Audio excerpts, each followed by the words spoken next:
નમસ્કાર, હું રાજ. આપ જોઈ રહ્યા છો સ્પાર્ક ટુડે ન્યૂઝ. વડોદરા જિલ્લાના ભાયલી વિસ્તારમાં આવેલ શ્રી નીલકંઠ મહાદેવ મંદિર ખાતે હિન્દુ રાષ્ટ્ર અભિયાન અંતર્ગત મહાશિવરાત્રિ નિમિત્તે 4 પ્રહરની વિશેષ પૂજાનું આયોજન કરવામાં આવ્યું હતું. આ આયોજનમાં શ્રીમદ જગતગુરુ શંકરાચાર્ય સ્વામી શ્રી નિશ્વલાનંદ સરસ્વતીજી દ્વારા સંચાલિત આદિત્ય વાહિની આનંદ વાહિનીના સહયોગથી કરવામાં આવ્યું હતું. 15 ફેબ્રુઆરી રવિવારે મહાશિવરાત્રિના પાવન પર્વે રાત્રે 8 વાગ્યાથી સવારે 5 વાગ્યા સુધી ચાલેલી આ વિશેષ પૂજામાં મોટી સંખ્યામાં ભાવિક ભક્તોએ લાભ લીધો હતો.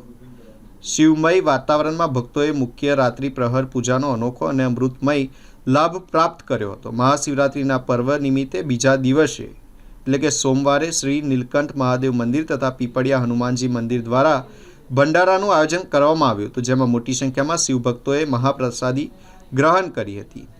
આ પ્રસંગે ધર્માવલંબી સ્વજનોને આગામી 10 માર્ચના રોજ સાંજે 5 વાગ્યે સરસયાજી ગૃહ વડોદરા ખાતે પુરી શંકરાચાર્યજીના સાનિધ્યમાં યોજાનારી હિન્દુ રાષ્ટ્ર ધર્મસભામાં હાજરી આપવા માટે જાહેર આમંત્રણ પાઠવવામાં આવ્યું છે.